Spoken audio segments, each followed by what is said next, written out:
தந்தை, மகன், தூய ஆவியானவர் நம்மை நிறைவாக ஆசீர்வதிப்பாராக. ஆமென். நண்பர்களே, நல்லா இருக்கீங்களா?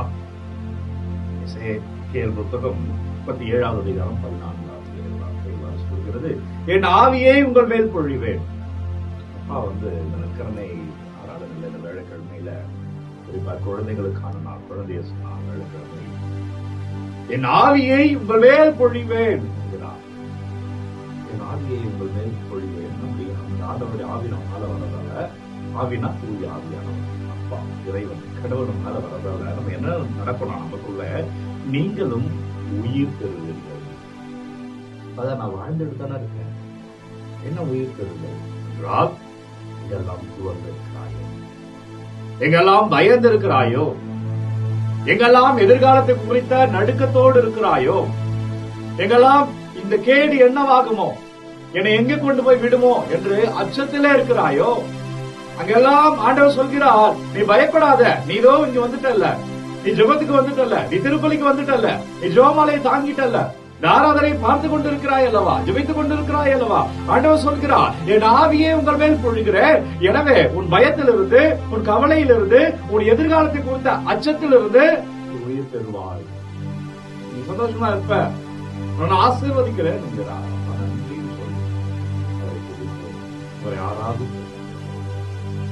ஆவி நமக்குள்ளே வருகிற பொழுது அபிஷேகம், ஒவ்வொரு நாள் ஆராதனை ஆவியானவர் தொற்றுகிறார்.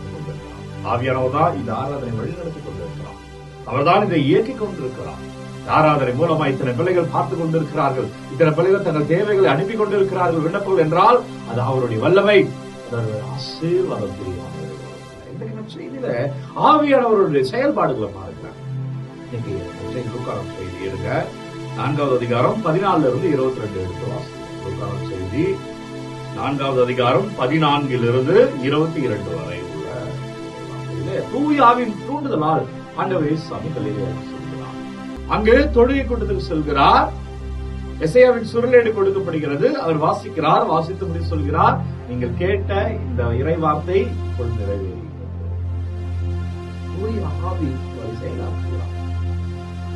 அதான் சொன்ன தொடக்கத்துல, நான் என் ஆவியை உங்கள் மேல் பொழிகிறேன், நீங்கள் உயிர் பெறுவீர்கள். எசேக்கியேல் புத்தகம் 37வது அதிகாரம் 14வது வார்த்தை போல இயேசுவினுடைய வாழ்க்கை முழுவதுமே இந்த உலகத்தில் வாழும் பொழுது தூயாவியினால் அவர் பிறந்தார். அவர் திருமுழுக்கு பெறுகிற பொழுது புறா வடிவிலே தூயாவியினால் அவர் பலப்படுத்தப்படுகிறார். அவர் பணியினுடைய தொடக்கத்தை அவர் அறிவிக்கிறார், தூயாவின் தூண்டுதலால் அவர் அறிவிக்கிறார். பாருங்க, 2 விஷயங்கள் நடைபெறுகிறது.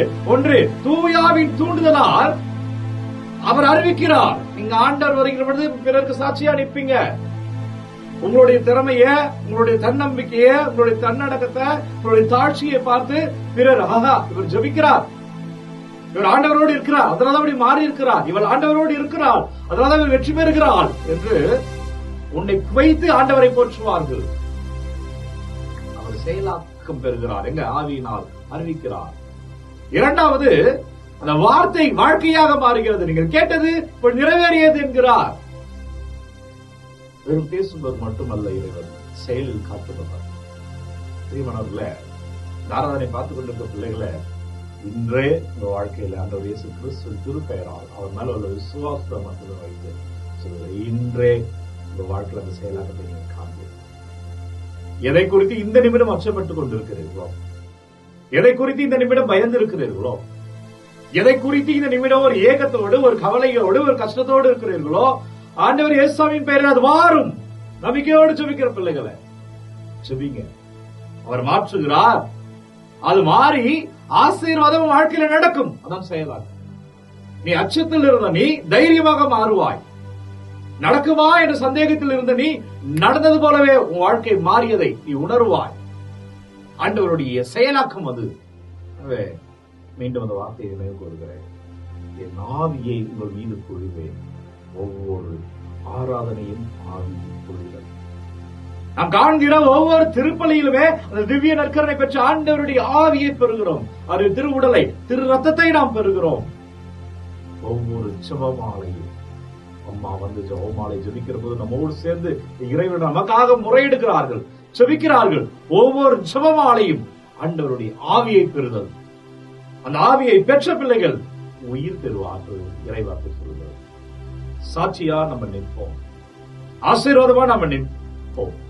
எனவே என்ன உங்கள் கவலைகள், என்ன உங்க கஷ்டங்கள், என்ன உங்களுடைய வருத்தங்கள், என்ன உங்களுடைய ஏக்கங்கள், என்ன உங்கள் எதிர்பார்ப்புகள், அதை அனைத்தையும் ஆண்டவர்கிட்ட ஒப்பு கொடுங்க. அப்பா என்ன மாத்துங்கன்னு கேளுங்க. ஆண்டவரை ஆசீர்வதிங்க அப்பான்னு கேளுங்க. அப்பா நீங்க வழி நடத்துங்க, நான் உங்களை நம்புகிறேன். இந்த உலகத்தை அல்ல, மனிதர்களை அல்ல, என்னுடைய திறமையை அல்ல, என் இறைவனை. அப்பா நான் உங்களை இருக பிடித்துக் கொள்கிறேன். அப்பா என்னை விடுவீங்க, ஆசீர்வதிங்க ஒப்பு கொடுப்போம். சரிங்க. குறிப்பா இன்னைக்கு வழக்கிழமை குழந்தைகளுக்கான நாள். உங்க வீட்டில் உள்ள பிள்ளைகளை எல்லாம் அர்ப்பணிங்க. பிள்ளைகள் எல்லாம் படிக்கணும், எக்ஸாம் வர்றது, பப்ளிக் எக்ஸாம் வரப்போகுது, 10th 12th படிக்கிற பிள்ளைகளை ஒப்பு கொடுங்க. பிள்ளைக்கு நல்ல காலேஜ்ல இடம் கிடைக்கணும் அப்படின்னு நினைச்சிருக்கீங்க, உங்க பிள்ளைகளை ஒப்பு கொடுங்க. பிள்ளைக்கு நல்ல வரன் கிடைக்கணும், திருமணம் நடக்கணும், தடைகள் நீங்கணும், குழந்தை பாக்கியம் ஆசீர்வாதம் பெறணும், ஒப்பு கொடுங்க. ஒப்பு கொடுத்து கேளுங்க. குழந்தை இயேசு அருள்வார். இந்த குழந்தை இயேசுடைய நாள், அவர் அருள்வார், அவர் தருவார். ஒப்பு கொடுங்க. நம்ம எல்லாருமே ஆண்டவருடைய பிள்ளைகள் தான். உங்களை அறிக்கை சொல்லிங்க. உங்களுக்கு கேட்கிற வாக்கு ஆண்டவர் இயேசு சாமி தூய் ஆவியானவரால் இன்றே செயலாக்கி பெறும். நன்றி அப்பா, வல்லவரை நன்றி, நல்லவரை நன்றி அப்பா, நன்றி இயேசுவே, நன்றி இறைவா, நன்றி. ஆண்டவரே வழி நடத்துங்க அப்பா. பிள்ளைகள் என்னவெல்லாம் ஒப்பு கொடுக்கிறார்களோ உங்க பாதத்தில் வைக்கிறேன். கமெண்ட்ல என்னவெல்லாம் விண்ணப்பங்கள் அனுப்பப்படுகிறதோ ஆண்டவரே உங்க பாதத்தில் வைக்கிறேன். இயேசுவே நீங்க வழி நடத்துவீராக அப்பா, நீர் ஆசீர்வதிப்பீராக. இறைவாமது கிருபையால் நாங்கள் வாழும்படியா ஆவியானவரே எங்களை இன்னமா அபிஷேகத்துல, ஓ தூய ஆவியானவரே இன்னும் ஆசீர்வாதத்துல எங்கள் வாழ்வுள்ள தீமைகள், தவறுகள், செய்த பிழைகள் எல்லாம் மன்னித்துள்ளப்பா. ஆண்டவரே புதிய வாழ்க்கையை தாங்க ஆண்டவரே. பிள்ளைகள் வல்லமையில நிற்கும்படியா, நாங்கள் ஆசீர்வாதத்தில் நிற்கும்படியா அப்பா எங்களை திடப்படுத்துங்க ராஜா. இந்த பெயரெல்லாம் அறிக்கை எடுக்கிறாள். உங்க பிள்ளைகள் பெயரெல்லாம் நீங்க கமெண்ட்ல இருக்குங்க. என்னுடைய ஆராதனைல தனியாராதனை இருக்கிறேன். இந்த பெயரெல்லாம் அறிக்கையிடப்படுகிறதோ படிக்கிற பிள்ளைகள், உடல் சுகத்துக்காக ஜபிக்கப்படுகிற பிள்ளைகள், நல்ல எதிர்காலத்துக்காக ஜபிக்கப்படுகிற ஒவ்வொரு பிள்ளைகளையும், நன்றி செலுத்தி எழுதப்படுகிற ஒவ்வொரு பிள்ளைகளுடைய பெயர்களை எல்லாம் அப்பா அந்த பிள்ளைகள் எல்லாம் கொடுக்கிறேன்.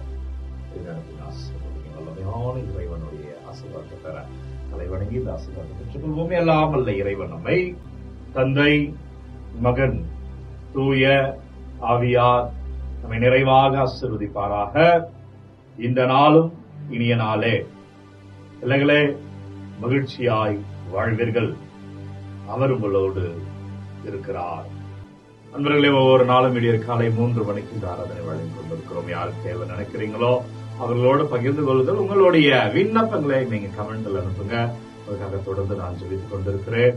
இன்னும் உங்கள் ஆராதனை யாருக்கு தேவை அப்படின்னு நீங்க உணர்கிறீர்களோ அவர்களோடு இந்த ஆராதனை பகிர்ந்து கொள்ளுங்க. God bless you. Take care.